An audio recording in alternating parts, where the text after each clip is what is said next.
Hey guys, welcome back, it's Meg. Today we are quickly going over the updated 11.0.5 build for Mythic Plus. I already went through all of the abilities in the 11.0 Mythic Plus guide, and each of the changes initially announced in more detail in the 11.0.5 update video. So if you want to see the breakdown of all the monk abilities, or you want to see the initial announced changes, then you can check out that video, but this is just going to be the new builds and the impacts on our gameplay.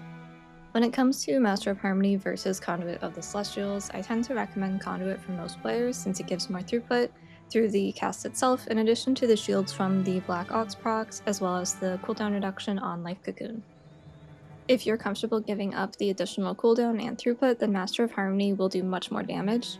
So I tend to run Conduit in anything higher than a 13, with the exception of Mist of Tyrna Scythe, since the heal checks in there are not difficult without Conduit, and you can contribute a lot of damage on the first boss where healer damage is pretty important.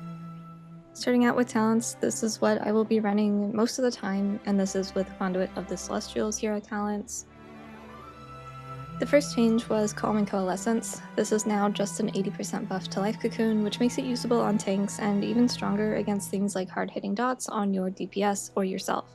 So this is basically a permanent choice in Mythic Plus now. I dropped my Uplifted Spirits to take this point, but if you have Mist Wrap, that is another option to drop. Energizing Brew could also be a potential drop if you want to take Calm and Coalescence, but we do use more mana in higher keys, so this is up to you on what you want to drop, but I did take off my Uplifted Spirits. Next we had Awakened Jadefire and Ancient Concordance moved into one talent, so now we have an additional point to spend in the bottom tier, which we will put either into Jade Empowerment or Dance of Chi-Ji, and that is a choice node. Dance of Chi-Ji has been buffed both in damage and in proc rate, so it's better than it was, but it does share that node with Jade Empowerment. Jade Empowerment is my default choice for both Conduit of the Celestials and Master of Harmony. My reasoning behind this is that it is far more consistent than Dance of Chi-Ji. Even though Dance has a higher proc rate now, Jade Empowerment is entirely in control of the player and can be used as burst or priority damage, or as a mini healing cooldown, since they did add Crackling Jade Lightning to heal through Ancient Teachings and Jadefire Teachings. This buff will stack up to 2 with a permanent duration, so you can plan up to a minute and a half ahead with your Jade Empowerment for specific packs, and you can even use it as a burst on AoE packs. If you don't want to add another button to your bars and you really don't want to think about Thunder Focus Team more than you already do, then Dance of Chi-Ji would be a decent damage option, but it won't do more than Jade Empowerment. Jadefire Teachings and Ancient Teachings are now 2 different spells.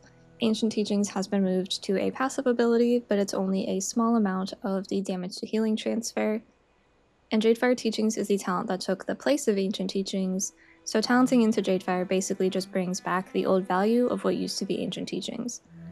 This is also a choice node with Rushing Wind Kick. Because of the choice node, Jadefire Teachings is a permanent pick, and Rushing Wind Kick unfortunately won't see much play in Mythic Plus at all. Jadefire Teachings and Ancient Teachings are now triggered by Jadefire Stomp and a Thunder Focus Tea, so it works pretty seamlessly with Jade Empowerment use. This sounds like a lot of changes, but overall our playstyle really doesn't change too much. The main change is being aware of when you want to use your Jade Empowerment, Crackling Jade Lightning stacks. With Jadefire Teachings, this ability actually packs a punch when you can hit 5 targets, especially if it's all being funneled into one injured player, since Jadefire Teachings still follows that pseudo-smart heal functionality. When it comes to actually using Jade Empowerment, there are a few things that I'm thinking about. First is if I'm using it for damage or for healing. If I'm just using it for damage, I just send it on cooldown regardless of target count, but you do also need to consider if there's any priority mobs that you should be holding stacks for, or even planning ahead and holding up to 2 stacks. A few good examples of this would be the first boss of Arakara and the first boss of Necrotic Wake. There are ad spawns that need to be killed before getting too close to the boss or too close to the group. In this situation, I would try to hold my Jade Empowerments if I wanted damage on those ads. If I'm using it for healing, just like a lot of our other spells, I have to consider my target count, both the enemy target count and the friendly target count, since it is split equally among injured targets. The lowest target count that I have been using Jade Empowerment for is a 3-to-1 enemy to friendly. If I have 2 players to heal and 3 mobs to hit, it depends on the amount of damage they're taking, just as it is with most abilities we have. It's okay for maintenance, but it's not my choice for prio healing. Jade Empowerment with 4 or 5 enemies into 1 friendly is very potent, and I find myself using it on pull for my tank as they gather. Just be aware of pulling threat.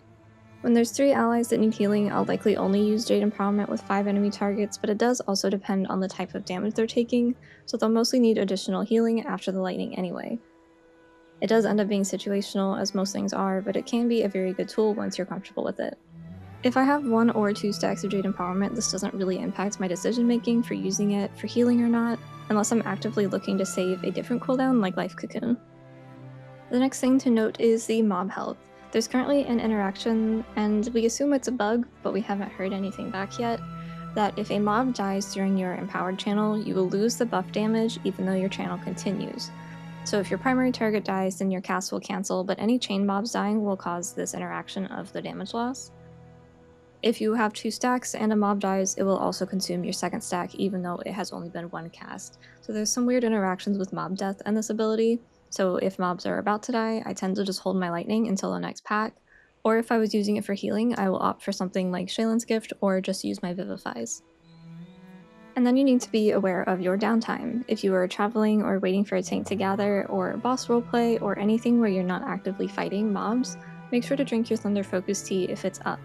If you don't need to use the Empowered Thunder Focus Tea ability, you can start pulling charges of Jade Empowerment, and it does stack up to 2, so with 2 stacks plus a fresh Thunder Focus Tea, you could have 3 casts of Jade Empowerment back to back. So with the addition of Jade Empowerment plus the buff to Blackout Kick, I honestly don't recommend spamming Spitting Crane Kick unless there's an absolute ton of mobs to hit, and I don't even think I've seen the number where Spitting Crane Kick would do more damage than the Blackout rotation, and that's not even considering the healing from the Blackout Kick and Rising Sun Kick due to Jadefire Teachings and Rapid Diffusion, so rotationally we have become much more simplified now. For damage, we are basically always sending Jade Empowerment unless there is specific reason to hold it for burst or prio, and then you are just building up your Tiger Palm twice, which is 4 stacks of Teachings of the Monastery, spending your Blackout Kick at 4 stacks, and then using Rising Sun Kick and Chi Burst on cooldown as well. For damage, that's basically it. This also plays into our healing rotation, but because there is no difference now between our maintenance healing rotation and our highest damage rotation, we basically only have 1 rotation now. Of course, this does not consider Chi rotations or other healing focus rotations involving Vivify or Shaylin's Gift, but that is because those things remain unchanged. I'm really a big fan of where the spec is headed. I think that having that additional burst damage and burst healing is super helpful and it helps round out the spec so much more. But if you guys have any comments or questions, feel free to hit me up on Twitch or in the comments, and I will see you in the next video. Thanks for watching.